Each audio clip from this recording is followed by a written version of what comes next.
Hello and welcome to a video all about Gielinor games, hosted by me, yours truly, SoloMission. Yep, I've been invited back for Season 3, and if you haven't seen it yet, I would pause the video right now and go and check out Soup on YouTube. This is honestly the best RuneScape content ever made. Like, facts. Golden Dome winning. Yeah, it's just amazing. It's reality TV with RuneScape challenges, massive RuneScape personalities, big creators, and must watch in my opinion. Look at this, 30k likes. That is rare for a RuneScape video. So anyway, now that you've gone and watched it, maybe you've watched it already, what is this video going to be about? Well, today's video is going to be a review, analysis, behind the scenes. I don't really want to cover what was in the main video, but I feel like last year I really regret not explaining some of the decisions that I made during the voting, the challenges, all that sort of stuff, because you can only fit so much into one Gielinor Games episode. And yeah, there's a lot that goes into these things. It's a lot more nuanced sometimes with the alliances, the politics, all that sort of thing. And like I said, I regret not doing it last year. But this year, hopefully, some extra content for those of you that care far too much about Gielinor Games. Myself is included in that category. So let's get into it. Gielinor Games Season 3 is Free Agents. That was teasered at the end of the last series. So everyone's on their own, but each week there's going to be different sized teams, which is very interesting. It actually suits me very well because, I don't know, I think I'm pretty good mechanically and like skilled knowledge-wise with the game. My biggest downfall this year is going to be that I did betray quite a few people in the last season. So they're going to be out to get me, and it makes for a great story. Maybe not a great experience for myself, but we'll see how I manage to navigate it. It's going to be interesting if nothing else. One thing I will say is these videos are going to be very much through my lens, how I experience the games, and I'm going to be doing them as if I've just come fresh off a week of Gielinor Games. Obviously, it's all been filmed by now. And I'm gonna talk in a way that doesn't spoil anything, and it's my genuine thoughts at the time, because I can remember it all. I think way too much about all this shit, so it's very clear to me what I was thinking. But yeah, let's get started. Now, Gielinor Games did not actually start with this episode. This is 5 days ago. It started way back in the 30th of September with a qualifier. That was Mika, Hanani, Limpwort, Ron, and Drum, who competed in a game of Gilly Guesser, which is the one where Soup posts a picture, you try to find him on the map. Great video, watch it if you haven't. And yeah, one person came into the main cast, and it was actually Hanani. My boy Mika. Mika would have been a fantastic outcome for me. I am good friends with him, known him since we both had like 1k subs, grinding these Cyclops in the Warriors Guild and shit. He would have been my strongest ally by a long way, I think. So disappointed Mika didn't make it, but Hanani is actually probably the second best person for me to come in, because I know Hanani better than I know these three combined, probably. Just because I've been in some of her videos, I've chatted to her on voice before, and yeah, it's surprising that she qualified, not gonna lie, because game knowledge, I don't know if she's number one for that, but yeah, somehow made it through. I'm excited to have her in the cast. She will be a great member of the team. And that brings me onto the cast. Now, the cast is super important. I'm not going to go through it every week in this much depth, but in week one, the cast is as important as the challenge pretty much, because people's relationships really dictate the direction of the season here. So I'm going to go through each one, a few strengths and weaknesses, have a chat about some cast members. SoloMission, our first member of the cast. It's me, you know about me. I shouldn't say too much here. I'm pretty strong in all areas, realistically, in terms of the game. But like I say in the episode, it's not the game is the problem, it's the people. Which, yeah, that's my biggest weakness, is I'm super easy to vote for, purely because I was a snake in Season 2. And yeah, I'm going to struggle. That's going to be a big struggle for me this season. I was anticipating it like right from the start. It's blatantly obvious. I thought if I didn't win the challenge, I'd be in the banning. That turned out to be true. And to be honest, I anticipate that is going to continue. They're the shoes I'm filling in episode 1. I'm like, I just want to be here for as many weeks as I can. That's like the attitude I had to Gielinor Games this year. So anyway, moving on from me. I don't want to talk about myself too long.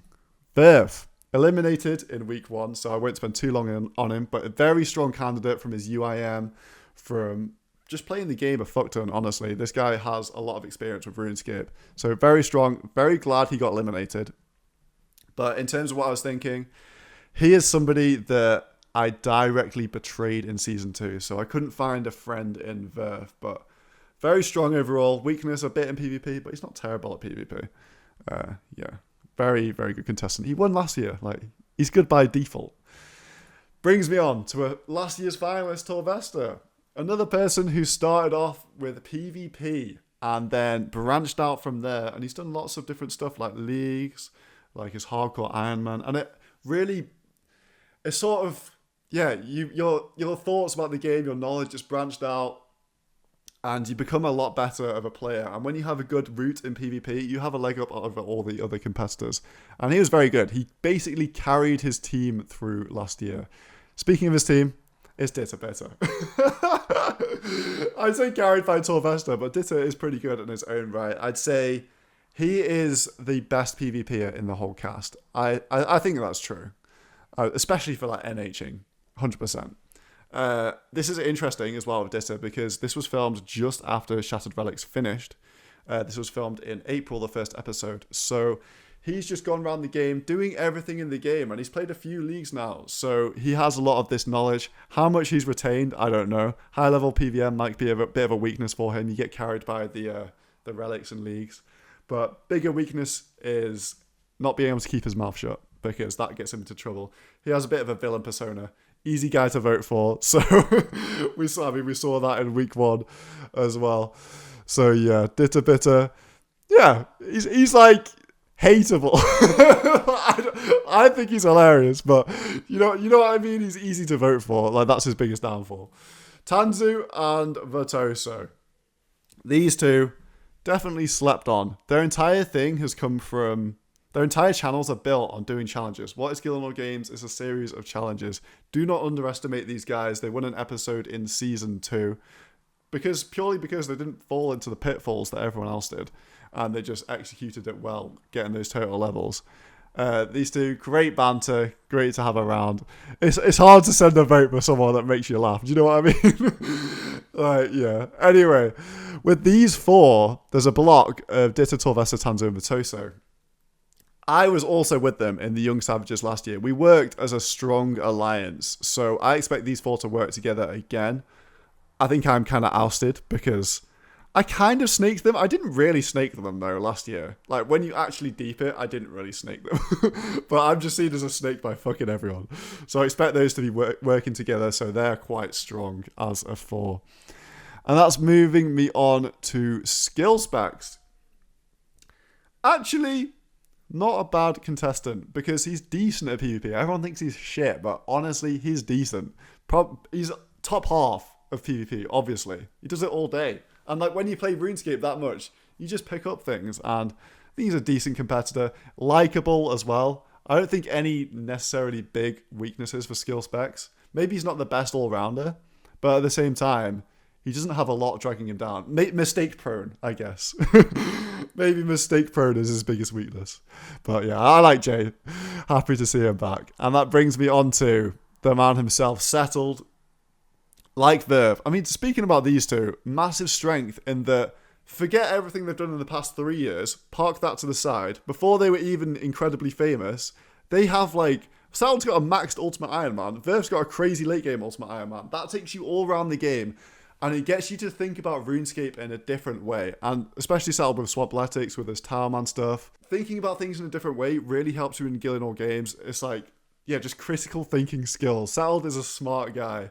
He is a very strong competitor. Obviously terrible at PvP, which is great because if I was in a PvP banding of Settled, I'd smoke him, which is fantastic. So it's good that he's got a weakness, but he's got friends, man. So yeah, like these guys, they've kind of got alliances already. I'll speak about the alliances in a little bit. And a definite friend of Settled is Jimmy. Now, Jimmy might not be the best at the mechanical stuff in the game, like PvM, PvP, that sort of thing.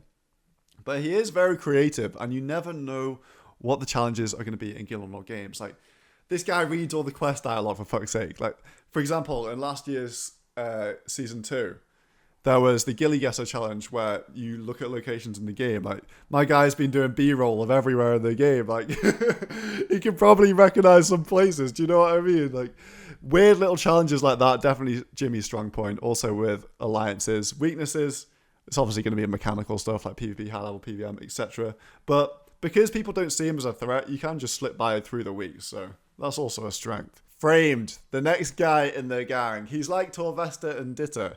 Started off with a foundation of PvP, very strong in that suit, but has branched out into Gridlocked, Bronzeman, and experienced all the areas of the game. So quite a well-rounded player, strong candidate, a big threat to me in terms of that is somebody who I directly snaked last season, and I'm pretty much the reason he went home. So gonna have a bit of a vendetta, I think. Bit scared of what he's got up his sleeve. Alongside Mr. Sea Engineer, paired with Framed last year, it was the Fire Cape episode, the Snake Mission episode, and I probably can't find friends with these guys. In fact, all of these are going to be an alliance, I'm pretty sure. I keep skipping to the alliances, but these guys are all mates. Sea Engineer, again, he is similar to Framed. Started strong foundations in PvP, some PvP, Hardcore Iron Man, all that sort of thing. Decently well-rounded contestant. Definitely someone to look out for. And then Boaty, the man himself. Probably the biggest threat to the win, I'm going to say that. He is good at PvP, good at PvM, good at everything. He's got an extensive history of loads of different accounts, lots of RuneScape, spanning back to the start of Old School. He's been full-time playing forever. Yeah, big threat, big contestant. Like, think of a weakness. What weaknesses have we got? Doesn't get involved in the political game, but I guess that could also be a strength. I didn't really snake him or anything like that last year, but I also didn't really help him out or anything. I don't think he can be swayed by DMs or anything like that, so we'll see how Boaty turns out. Big contestant. And the last returner is EVscape. Someone that went home in week 1 last year, and I was pretty instrumental in that, even though it wasn't shown in the episode. So maybe I'll have some resentment towards me. But he was very strong in the comeback challenges. He's a host of competitions, so he knows what goes into all these things, the pitfalls, all that sort of stuff. I think he's going to be a very strong competitor. Not to mention, he is probably one of the best, if not the best PVMer in this thing. Probably one of the best. Australia's best for sure. Number 1, baby. But one thing I would say about his strengths is his social game. He knows everybody because he's hosted these events, Battle Royale, speedrun cups, that sort of stuff. Is he already has a relationship with pretty much everyone, which is super duper important for the social game. So like people already like are on a level with him. And that is the last of the returning cast members. It's worth saying that all these people I have some sort of relationship with, purely based on the fact that they were in Gielinor Game Season 1, Season 2, these sort of things. So there's history there, but there's also some connections there that I can work with. However, speaking of that, we have the new cast members. The first of which is Will. So, for example, Will, going into this, I have no relationship with Will. Don't think I've ever spoken to him. So that's like a massive negative in terms of getting people on side, that sort of thing. You're trying to play catch up. Like, obviously, Will has some sort of relationship with these other people, right? So I don't really know that much about him. I don't really watch his streams that much because he streams in like US time zones. All I do know is that he's a very good PVMer. I would say he didn't have Grandmaster done when this was being filmed, but I mean, he's got thousands of boss KCs. So like you automatically assume he's going to be a threat for PVM. Isn't great for me. I'm probably one of the better PVMers amongst the returning group. But yeah, Will, certainly a threat for that. I just didn't know. I don't know how good he is at PvP. Other areas of the game, like, seems like a funny guy, but I think he's quite smart. So, you know, we'll see. Tasty, our next person. Talking about good PVMers, god damn. At the start of this, Tasty was the only person with the Grandmaster combat achievements done. So, in my mind, best PVMer amongst the entire cast. I didn't have that stuff done. I still think Tasty's a better PVMer than me as well, just like for the record. But big threat for PVM. Obviously shit at PvP, which is a great big weakness there. Big threat for PVM. I don't know. We'll see how he turns out. He's got some spicy videos. Could be a good social player as well. Bringing me on to Sinferna. Now, I feel like I'm going to repeat myself. She's incredibly good at PVM. A top speedrunner. She does other sorts of speedruns as well. Very high level PVM. Probably a weakness in the early game stuff, as we saw in the episode. And I think she has a job, which is a weakness because you don't play as much RuneScape. It's the same as like Tanzo and Vitoso. These guys have real jobs. They're not just content creators. So you play less RuneScape, so that is a little bit of a weakness for Sinferna, but very, very good, strong PVMer. It's a threat. Like, these guys are little noobs at PVM, bro. Like, that was one element I could always excel at.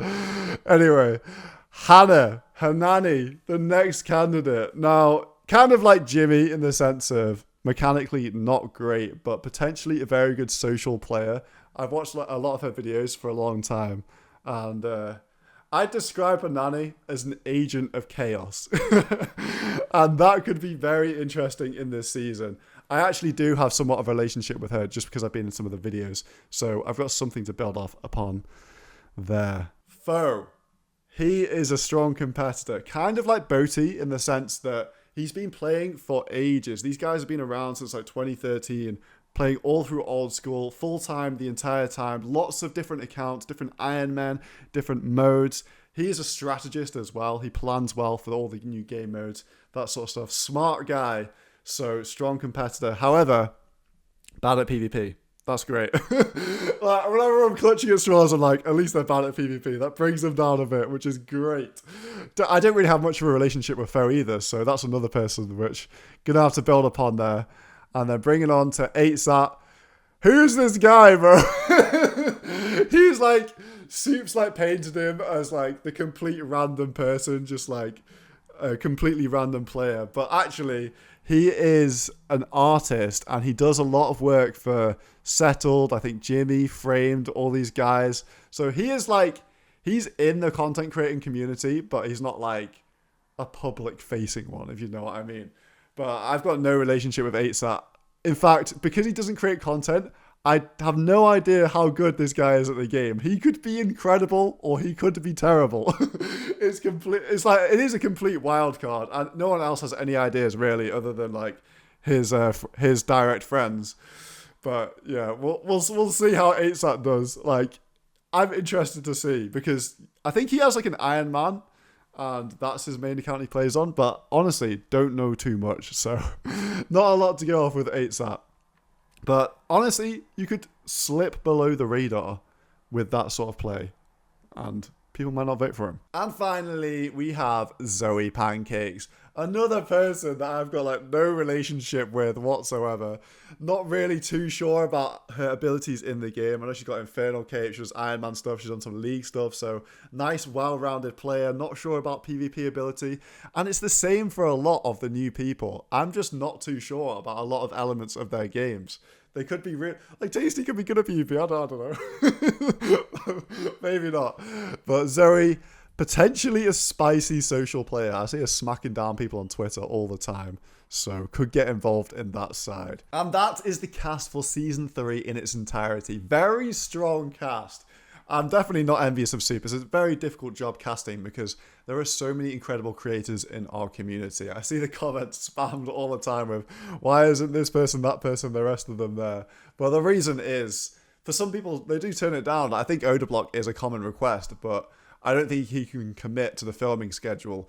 With Gielinor Games, there's 20 people, right? So you have to, if you're not on holiday or doing something incredibly important, you have to say you're available. And a lot of people can't commit to that because they have jobs, they have a strict streaming schedule, etc. So yeah, it's a difficult job, but I'm happy with all the people in here. It looks really cool to see everyone. As for the episode this week, it was a solo challenge to bring Soup items that he asked for. And to be honest, I did incredibly well. I don't think I was ever really close to dropping out, apart from one challenge. And that was the map challenge. I think I was a couple places off getting eliminated, which was about as close as I came. I had such a good streak. I was like first, like 3 challenges in a row, like going into the last couple. And I was confident. But then, yeah, unfortunately, we had the gnome cocktail challenge, which I went the wrong way for. If there was a glass on my side, I would have won by quite a bit because I took the glider. But that's just how it goes sometimes in Gielinor games. And EVscape took down the win. It was a bit of a weird episode for me because I wasn't actually at my normal setup on my PC. I was on a 5-week trip down the east coast of America. And I was in Boston, so I was actually on Rice Cup's PC, who's another YouTuber, while he was downstairs with his family chatting to my girlfriend for 3 hours. It was super nice of them to host us, and we actually went out for a nice meal afterwards. Here you can see me, Rice, and his mate, and I went around Chinatown in Boston, which was really nice, super hospitable, is that's the word. And yeah, but it was strange because yeah, being on someone else's setup is it's just super weird because obviously we're not the same height or anything like that. I brought my own mouse and I think that was all I had from my stuff. There was an interesting point in the episode from a strategy point of view when the three of us, me, Torvesta and EVscape, were the last ones remaining. And I said to them, if one of us wins, don't ban the other people with the automatic banning placing. And that was just me clutching at straws a bit. I thought, may as well kind of build a bridge with these guys. I was pretty convinced that I would get sent in by the public vote anyway, but I just wanted to build some rapport with them and show that I could keep my word if I did win, because I wouldn't have put these guys in and would have gained some trust from that. So I had nothing to lose there. I was already going into the banning if I lost, and if I won, I could just gain some trust from these guys. So that was a little interesting move that I pulled. Obviously, I wasn't going to snake anyone on episode 1. So yeah, EVscape ends up winning and I get sent into the banning just about. It was actually incredible. Loads of people voted for Ditter Bitter. But the thing is, nobody messaged me to vote for Ditter Bitter. You'd have thought one of them at least would have messaged me, but I guess there was no trust at all. But they didn't even message me because I had 2 votes and I put them on Hanani. Actually, in my voting thing, I was talking to Soup and I said, I don't want to vote for anybody because I genuinely thought every single vote was going to be for me from the contestants. I was convinced of that, and it just sounded like that. No one said they were going to vote for Ditter out loud or anything like that. So I said, can I just vote for myself so I don't piss anyone else off? Because I didn't want to make any enemies. And he didn't let me vote for myself. And I was like, please just let me vote for myself. But he didn't let me. So then I just had to think about it. And I ended up voting for Hanani because she came last. And I was like, I'm sorry, Hannah, you came last, so I just voted for you.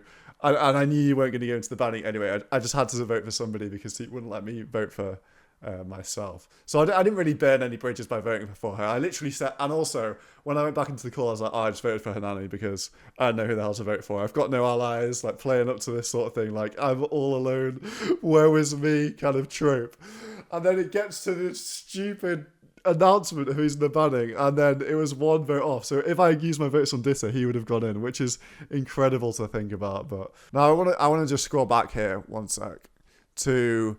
It was an interaction where I'm saying, I was trying to reason with everyone why they shouldn't be voting for me. I said, you want to vote people that are going to win the challenges, and it cuts in the episode, and it doesn't finish my sentence. I said, I'm not the best PVMer, I'm not the best PvPer, and because I was saying the best PVMers are Tasty, he's done Grandmaster, Sympherna, she's doing top speedrun, she's in Oblivion, Foe, Boaty, all these people are amazing PVMers. I'm not the best PVMer, I won't win a PVM challenge. I was like, I'm not the best PvPer either because Ditter is amazing at PvP. These people do PvP all day. Ditter's skill specs. Who else was saying? Boaty's just going for this LMS cape around that time. All these people are super good at PvP. I was like, I'm not the best at anything. And I was just sort of playing it up that I shouldn't be voted for. So I don't think anyone listened, as you can tell in the episode. I'm glad he left that in because it was just super funny. So I end up getting voted into the banning. To my surprise, it was incredibly close. Here are the voting results. I can't believe people voted for Ditter, and all these guys voted for Torvesta and stuff down here. Hanani didn't vote for herself. She gets 1 automatically from losing the challenge. But Now I had to go in and face off with Verf. I think I said to EVScape, give me someone easy. And he was like, yeah, no worries, mate. And then he gave me Verf, the previous winner, someone who's very good at the game. But luckily for me, it was the gauntlet banning. And as soon as Soup read out the words, I kind of knew I was going to win because I know I follow everyone quite closely. And I just know Verf has got barely any gauntlet experience. And it just showed in the thing. It's quite unlucky for that to be the banning for him. And thankfully, it was a great banning for me. And I actually crushed it, honestly. I got full tier 3. It doesn't even show it. It makes it look like it's close in the thing, but it's nowhere near. I was like redemptioning with all of my potions for ages. It was a good 15 minutes of me just like making sure I'd won. I didn't know if had like finished or not. I didn't know how he was going to do. And turns out I survived, which is very nice. Winner solo mission. Shame to see Verf go. I always like Verf. Big fan, but he is a strong competitor, and it's also someone I snaked, so very good result for me. So, on to the politics, on to the voting. Now, it's really important to be aware that in Gielinor games, you have the votes, you have the week, it's all done and dusted, and you don't get to find out who voted who. You just have to try and figure that out for yourself and just take people's word, right? So everyone lies about what they did. I mean, loads of people do, right?